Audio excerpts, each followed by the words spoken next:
गुह्य गति मुझे ये कहती है, तुम किए जा, तुम किए जा, इंतजार मत कर। आपको मैं एक सच्ची घटना सुनाती। हमारे एक भाई हैं, पाकिस्तान में सेंटर खुला ना, तो वहां पर आते थे, यहाँ आए थे तो उन्होंने एक घटना सुनाई। आत्माराम, उनको अचानक, बिजनेसमैन, अच्छे बिजनेसमैन है, अचानक उनको गाड़ी रोक के किसी ने 6 गोलियां मार दी। सुनिए ये कहानी, नहीं, ये सच्ची घटना है। 6 गोलियां मार दी, 3 उनको लगी, 3 चली गई। खून निकला, खुद ड्राइव करके हॉस्पिटल गए, इलाज कराया, घर आ गए। पुलिस आई कि कंप्लेन, उन्होंने कहा मैं कंप्लेन नहीं करना चाहता। कहा लेकिन हमें तो अपना काम करना है, इन्वेस्टिगेट करना है, तो हम तो करेंगे। कहा ठीक है। उन्होंने, पुलिस ने अपनी कार्यवाही की।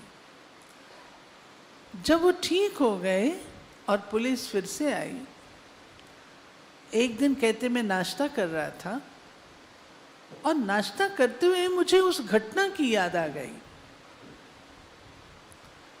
और उसी दिन शाम को वो पुलिस आई और पुलिस कुछ फोटोज लेके आई। इनमें से कौन है उसे आप पहचान लीजिए। उसने कहा मैंने तो मन से निकाल दिया, खत्म हो गया और मैं इसमें नहीं जाना चाहता। कहते नहीं, आपको ये बताना होगा। तो एक व्यक्ति को उन्होंने पहचाना, एक कहा मेरी इंट्यूशन गलत नहीं हो सकती, 100% यही व्यक्ति है। ठीक है, पुलिस ने कहा हम उनके पास जाएंगे। आत्माराम जी बोले आप नहीं जाएंगे, पहले मैं जाऊंगा। कहा उसने आपको गोली मारी और मार देगा, मैं अकेला नहीं जाऊंगा, अपने बेटे को लेके जाऊंगा। लेकर के गए। जब उसके घर पहुंचे, वो घर में ही था, लेकिन उसने बाहर निकलना सही नहीं समझा, वो नहीं निकला। उसके माता पिता से मिलते रहे, माता पिता से मिले, उनको कन्विंस किया कि मैं उसको कुछ नहीं कहूँगा, कोई उसके अगेंस्ट नहीं करूँगा, लेकिन मैं उससे मिलना चाहता हूँ। वो व्यक्ति बाहर आया। उन्होंने उससे पूछा कि तुमने मुझे गोली क्यों मारी थी?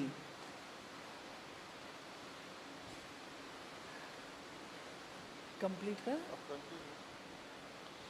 तुमने मुझे गोली क्यों मारी थी?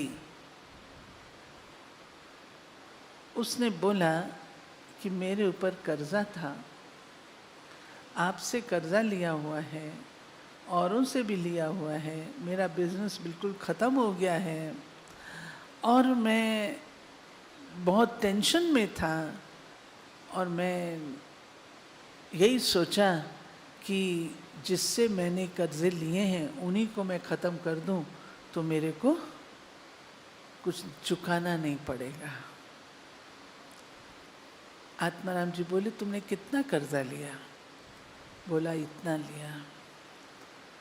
तो बोले अच्छा ठीक है, वो मैं तुमको दे देता हूँ। तो ठीक है। वो हैरान हो गया, और तुम्हारा कितना कर्जा है? तो उनका बेटा सोच में पड़ गया, साथ में था कि पिताजी को गोली हार्ट में नहीं लगता है, दिमाग में लगी है, जो ऐसा पूछ रहे हैं। तो और तुम्हारा कितना है वो भी बता दिया उसने। कहा वो भी मैं तुम्हारा दे दूंगा, चुकतू हो जाए, तुम्हारा चुकतू हो जाएगा। हाँ चुकतू हो जाए। बाहर निकले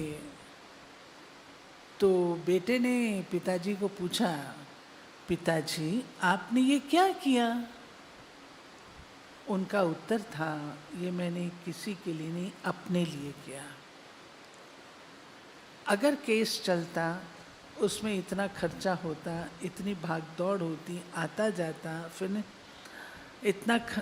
उतना ही धन मैंने इसको दिया जितना धन मेरा केस में खर्च होने में लगता। तो ये मैंने अपनी फ्रीडम के लिए किया।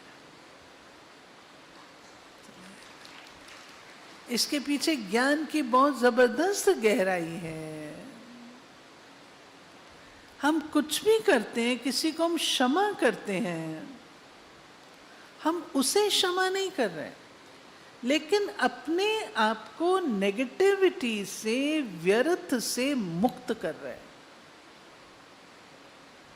अन्यथा दूसरी पार्टी की नेगेटिव और व्यर्थ तो मेरे प्रति चलेंगे ना।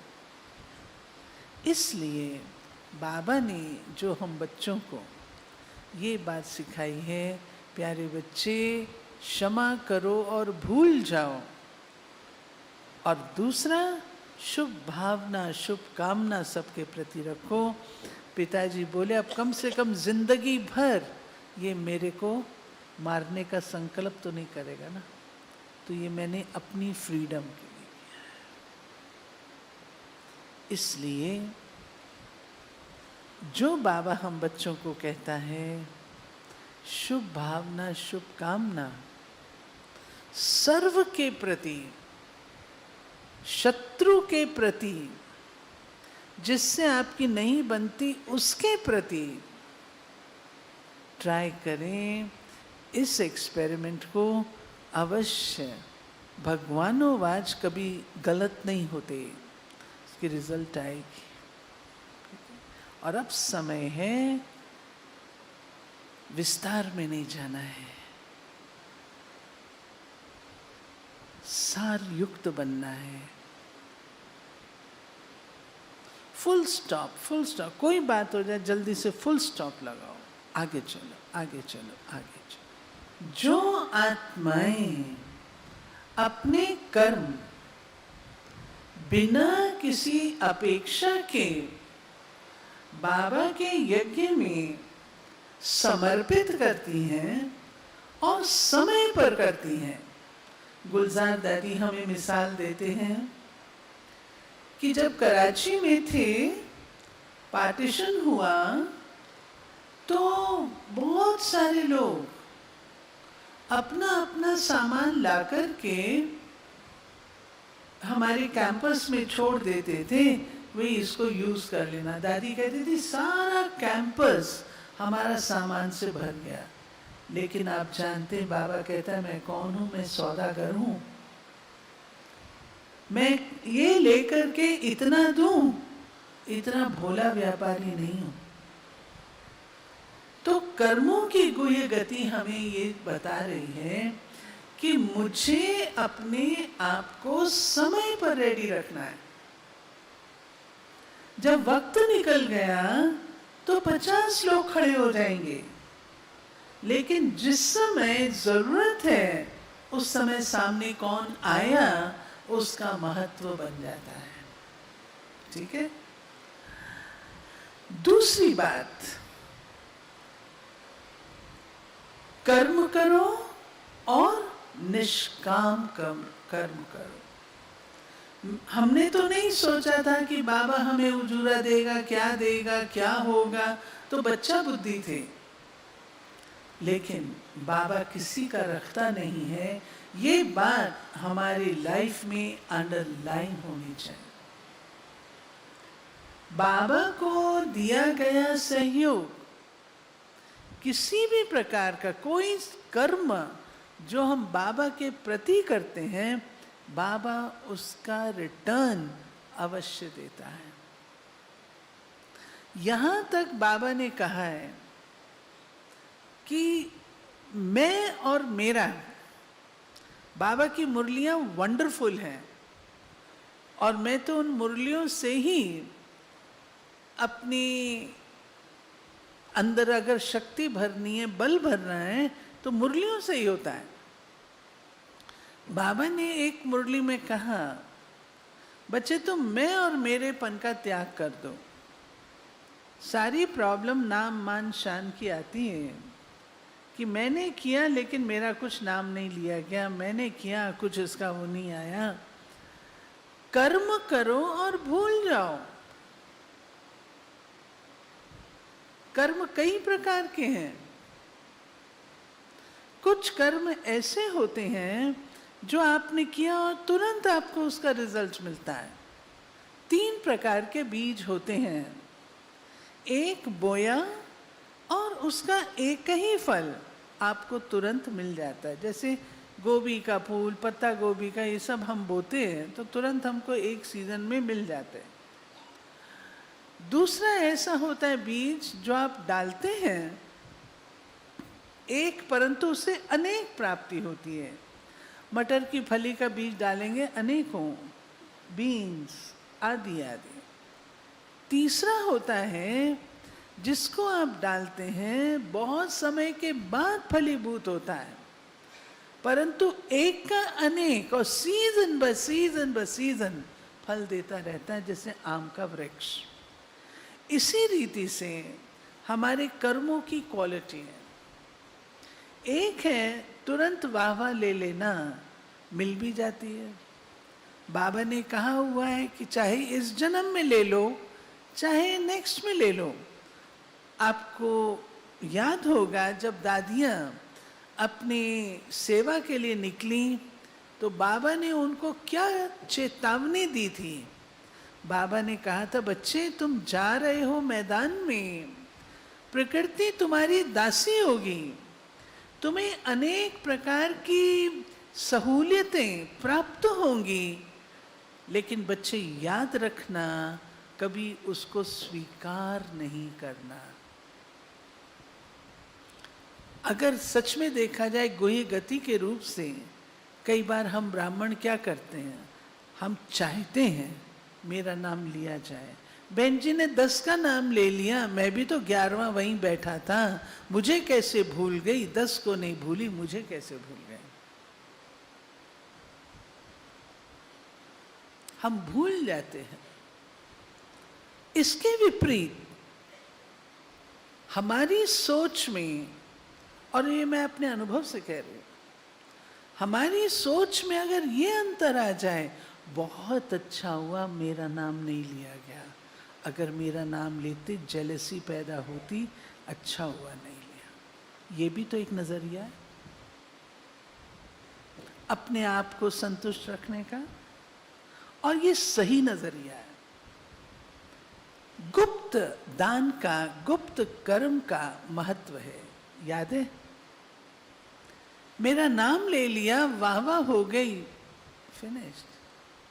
कई बार हम कहते काम मैंने किया, नाम उसका लिया गया, वेरी गुड, होना चाहिए, बहुत अच्छा।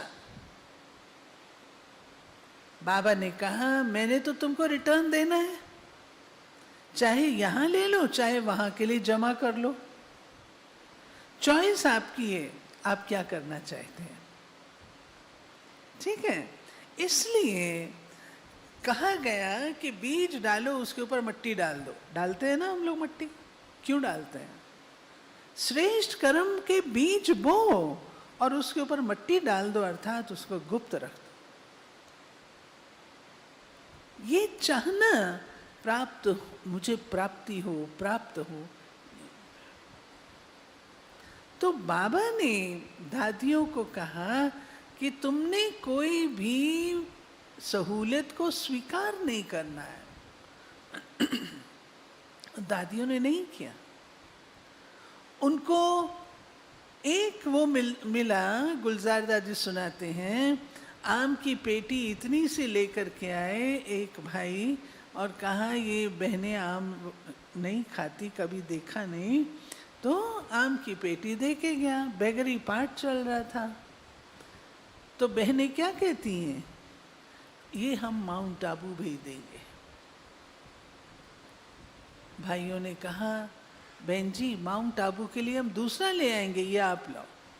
जब तक दूसरी पेटी नहीं आ गई तब तक वो पेटी खुली नहीं। माउंट आबू गई तब आई।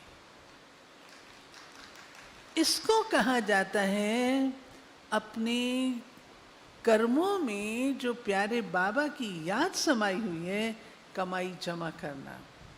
हमारी कमल सुंदरी दादी देवता रहने वाली थी 6 बहनें।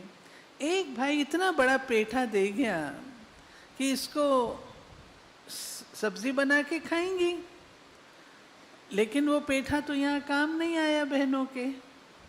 उनको तो मधुबन ही नजर आता था। उसके ऊपर लिखा, पेठे के ऊपर, शिव बाबा माउंट आबू। और ये नहीं पता कि पार्सल कहाँ करना है, गाड़ी में डाल दिया। वो पेठा लुढ़कता फुड़कता शिव बाबा माउंट आबू के पास पहुंच गया। इसको क्या कहेंगे हम? ये है श्रेष्ठ कर्म। भावना क्या है? दूध आता था, दादियां दूध नहीं पीती थी। ये कि हमारा बाबा दूध नहीं पी रहा है, हम कैसे पिएंगे? उस दूध से इतना सा मक्खन बनाएंगी, घी बनाएंगी और मधुबन भेजेंगी। ये क्या चीज है? यज्ञ से प्रीत। हम ब्राह्मणों की लाइफ में, मैं नॉन बीके के हिसाब से आज का लेसन नहीं करा रही हूं, हम ब्राह्मणों की लाइफ में क्या सच में जो हम कहलाते हैं कि हम परिवार के सदस्य हैं, क्या हमारे मन में इतना प्यार मधुबन के लिए बसता है? चेक कर लीजिए। तीसरी बात, बाबा ने, मैं पढ़ती थी, ग्रेजुएशन कर रही थी, बीए सेकेंड ईयर था। वो मेरी लास्ट मुलाकात थी बाबा के साथ। 58 से लेके 69 तक बाबा से मिलते रहे, बीच में अनेकों बार। वो अनेकों कहानियाँ हैं, उनको मैं अभी नहीं ले रही हूँ। लेकिन 68 में लास्ट में जो मेरी मुलाकात हुई बाबा के साथ, बाबा ने मुझे पर्सनली कहा, बच्ची सदा याद रखना, जैसा कर्म मैं करूँगी मुझे देख और करेंगे। ये एक सिद्धांत, ये एक प्रिंसिपल है जिसको हम लोग सब रिवाइज करते हैं। मेरा सवाल है, क्या हम इतना अटेंशन अपने कर्मों पर रखते हैं कि जैसा कर्म मैं करूंगी मुझे देख और करेंगे, दूसरे मुझे फॉलो करेंगे? इतना अटेंशन होता है? आज दुनिया की कहावतें हम अनेकों सुना देंगे, कहानियां सुना देंगे, परंतु अपने आप से पूछिए, क्या सच में मैं ऐसे कर्म करती हूं?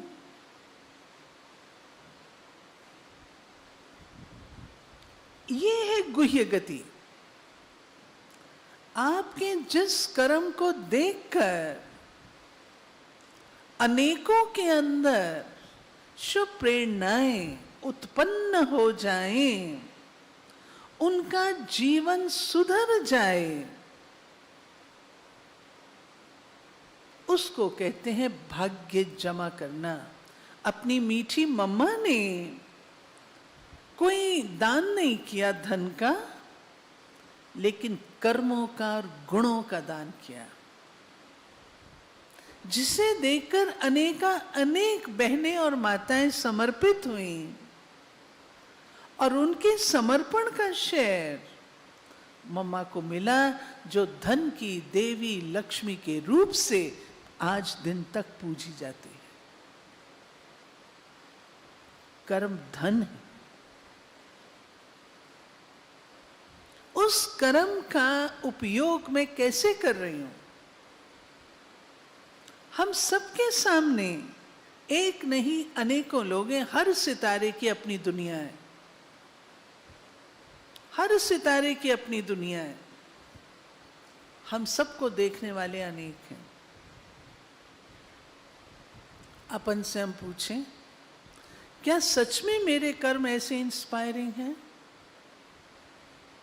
ये चीज आपको अपने कर्मों पर अंकुश रख देगी। अंकुश समझते हैं ना? कंट्रोल। बाबा के जीवन से आप देखिए, वास्तव में कर्म वो हैं जो यादगार बन जाए, कर्म वो हैं जो चरित्र बन जाए, जिसका गायन हो, जिसका पूजन हो। भगवान वाच है, बच्चे तुम्हारे कर्म इतने अलौकिक और रूहानी हो जो तुम्हारे एक एक कर्म की पूजा हो। ये हम चेक करें, क्या सच में मैं उस लेवल तक पहुंची हूं? अभी तो बहुत मार्जिन है। क्या कारण है? ब्रह्मा बाबा विश्व महाराजन बन गए। हम बाबा की कहानियां सुनाते हैं कि बाबा इतना लाइट होकर के रहते थे, सदा लाइट और माइट के कार में रहते थे। जो उनको देखता था गुम हो जाता था, साक्षात्कार हो जाता था। क्या मुझ आत्मा से साक्षात्कार होता है? बहुत दूर की बात है।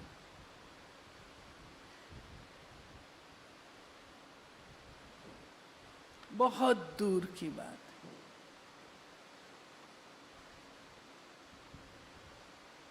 भाग्य जमा करना केवल सेवा से नहीं है, याद रखिएगा। भाग्य जमा अपने जीवन निर्माण से होता है। श्रीमत प्रमाण जीवन का निर्माण करिए, वो भाग्य है। बाबा साधारण कर्म कर रहे हैं, अनाज साफ करने का। ऑफिसर आता है, बाबा की दृष्टि पड़ती है और उसको साक्षात्कार हो जाता है विष्णु का। कैसे? बाबा ने अपने लाइफ में इतना कर्मों में परिवर्तन लाया था, रूहानियत लाई थी, जो बाबा को देखते सार ही विष्णु का, ज्योति बिंदु का साक्षात्कार होता था। साक्षात्कार कोई फोटो नहीं है, साक्षात्कार कोई इंटरव्यू नहीं है। साक्षात्कार वो छाप है जो आत्मा को उसके ओरिजिनल स्वरूप की पहचान करा देती है।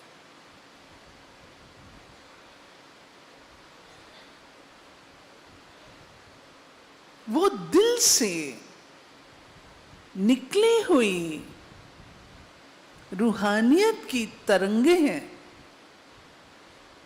जिससे व्यक्ति का कर्म नजर आता है।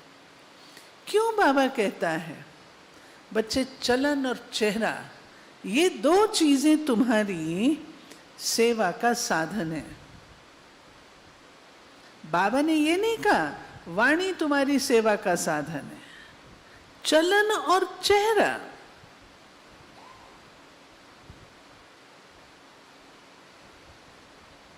वो कैसा है? क्या सच में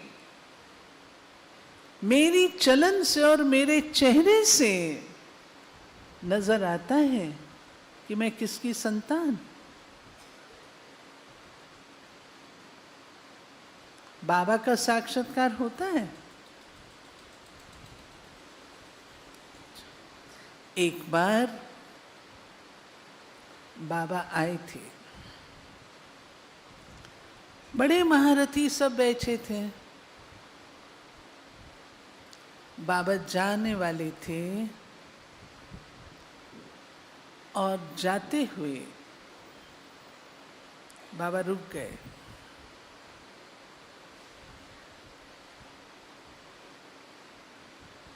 बाबा ने कहा,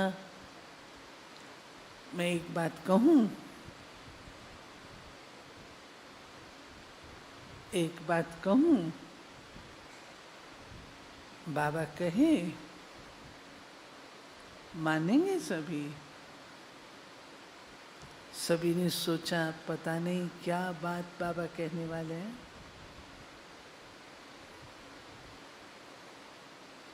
बाबा बोले, जैसे इस समय मुस्कुरा रहे हो ना, ऐसे ही सदा मुस्कुराते रहना, अपना चेहरा खराब नहीं करना।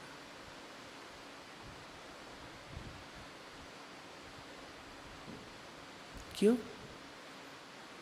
Face is the index of mind. आपके चेहरे से सब प्रत्यक्ष हो जाता है। गीत भी गाते हैं ना, असली नकली सब बतला देता है। हाँ, ये चेहरा, गीत भी है ना, सब कुछ प्रत्यक्ष होता है।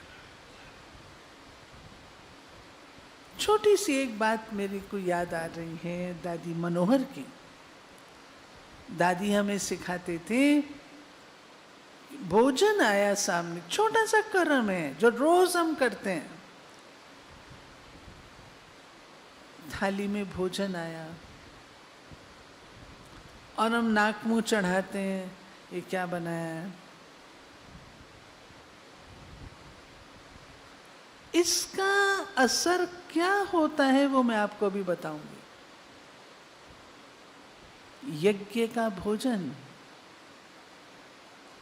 नाक मुंह चढ़ाना, वो भोजन जो भगवान को भोग लगाया गया,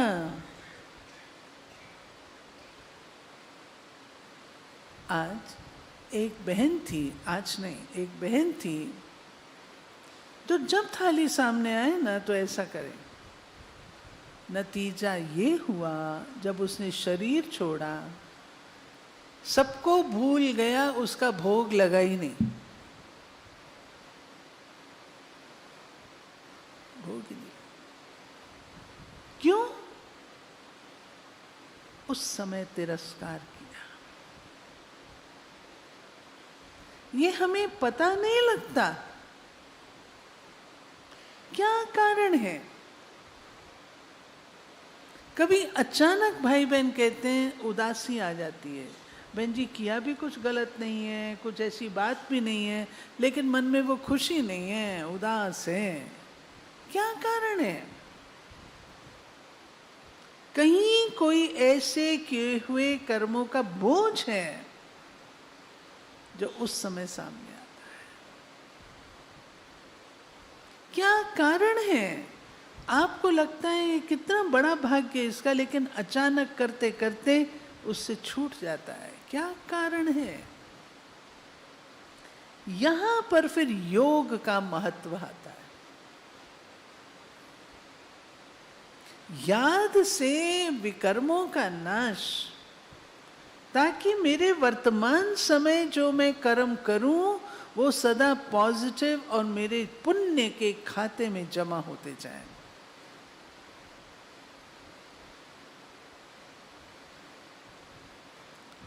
कई प्रकार की ब्राह्मण लाइफ में बातें आती हैं। एक दिन गुलजार दादी कह रहे थे, बड़े महारथियों का क्लास था, दादी ने एक ही सेंटेंस में सारा सार कह दिया। दादी ने कहा, आप बड़ों का काम है लाइन सीधी रखना। लाइन सीधी रखना अर्थात एक के पीछे एक चलते हैं ना, कोई अगर टेढ़ी बांकी हो जाए, मनमत से चले तो थोड़ा तो टेढ़ा होगा ना, वो एक टेढ़ा होगा, उसको देख के दूसरा भी ज्वाइन करेगा, तीसरा भी करे, लाइन तो टेढ़ी हो गई ना। आप महारथियों का काम है लाइन सीधी रखना। इस सभा में सारे महारथी हैं ना। मुझे देखकर किसी को गलत कर्म करने की इच्छा पैदा ना हो। अपने कर्मों में इतना बल रखना है।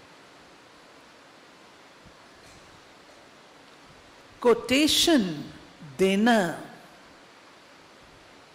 फलाना भी तो करता है ना, हमने किया तो क्या, अरे बड़े बड़े महारथी देख लिए, 50-50 साल 60-60 साल की तपस्या वाले देख लिए हमने। क्या देख लिया आपने? कुछ भी नहीं देखा।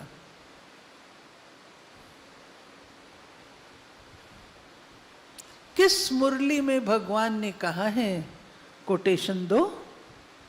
एक मुरली तो उठा के बता दो, कहा किसी मुरली में? फलाना ऐसा करता है तो बच्चे तुम भी ऐसा करो, कौन सी मुरली में कहा है? बाबा की बातों को अगर हम जान जाएं, पहचान लें और उसे अपना लें।